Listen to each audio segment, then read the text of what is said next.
What a race to start our live coverage. And we're away first time, and Grant Holloway in the white singlet gets his traditional flyer.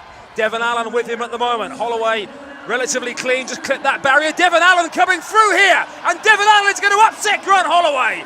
12.84, scintillating stuff from Devin Allen, a massive lifetime best. And Grant Holloway hardly ever loses a race. Unbeaten in 11 this year, indoors and out, and Devin Allen has turned it on its head in our opening meeting. Wow.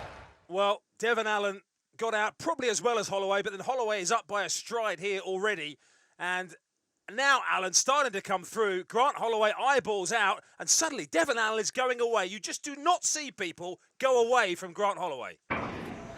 No, you really don't. We know Grant Holloway was in good form in the indoor season, winning that World Indoor Championships over in Belgrade, picked up that almost surprise silver in Tokyo. We expected him to take that Olympic title. And here tonight, Devin Allen, that is really some run.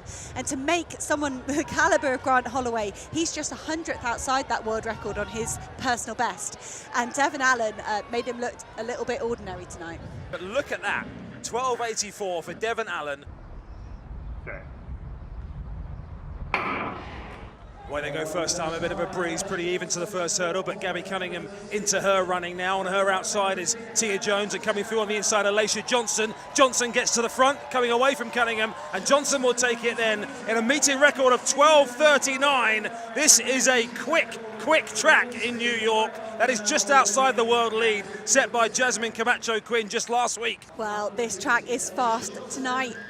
This afternoon, local time. Look at that reaction from Johnson there when she sees the time.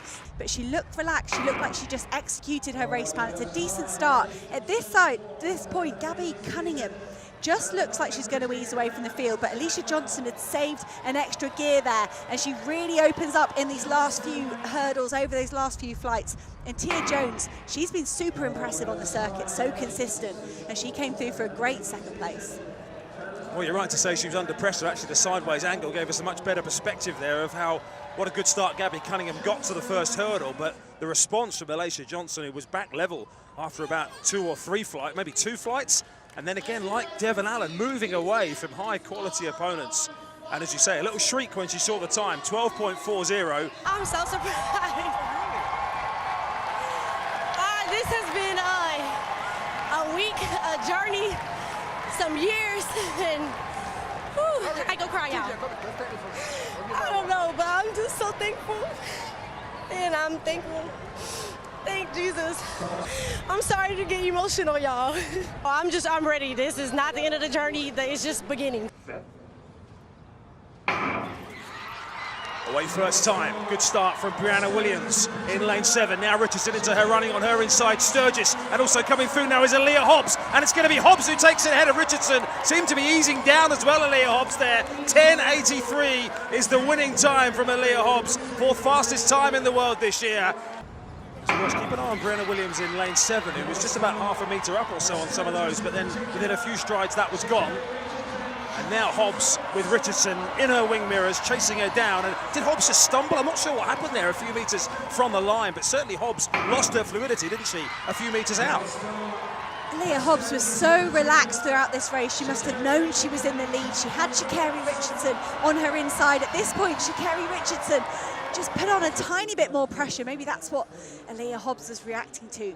The mental and physical strength it takes to stay relaxed in a 100-metre sprint is really hard, but it's a following 1.3 headwind. When you talk about Sydney McLaughlin skipping that 100-metre hurdles because of the weather, there's sublime conditions here for fast sprint times.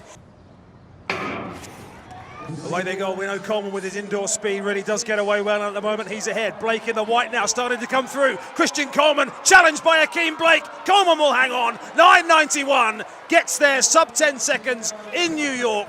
For the first time this season he goes below 10. He was pushed all the way though by the rising star from Jamaica, Akeem Blake. 9.92, that's more like it. Well, you mentioned the pressure that he came under. A lot of other established names in the field, but keep an eye on the guy in the white, Akeem Blake, who was not overawed by the fact the world champion Christian Coleman was outside him. And for 2 or 3 strides there, Hannah, in the second half of the race, I thought Blake was coming through. I did as well. He's kept himself so well relaxed here.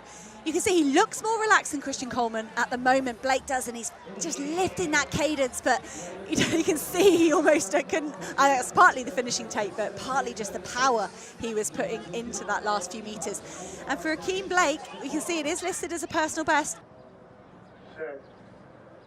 And the way, Kerry in 5, Akinison in 7. So Kerry Richardson at the moment looking full of running, but Tamara Clark is working hard to stay on terms with her. Kerry Richardson looks so strong in the closing stages of the 100 meters. Can she turn that second place in the 100 into a first place here in the 200? Yes, she can. Kerry Richardson starts her celebrations early. 22:38. Solid start there from Kerry Richardson.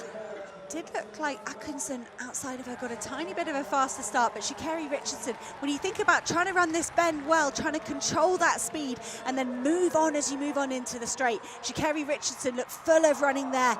It was a good conversion off the bend from Tamara Clark as well on the inside, but just coming under pressure for that second place from Tania Gaither in the closing stages. At that point, Kerry Richardson was home and dry.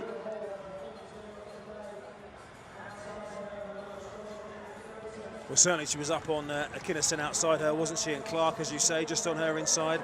Ran the bend nicely, got into her running. I think was watching herself on the big screen by the look of it. And knew a few strides out that she had it sorted. Just a little dip of the head and the celebration starting. I think exactly what track and field fans would like to see as well. You want to see the, I guess, the characters, the best athletes. You want to see everybody there on the start line. She's got a bit to find, isn't she, still, to be challenging Shelly-Ann Fraser-Price and Elaine Thompson-Hera and others.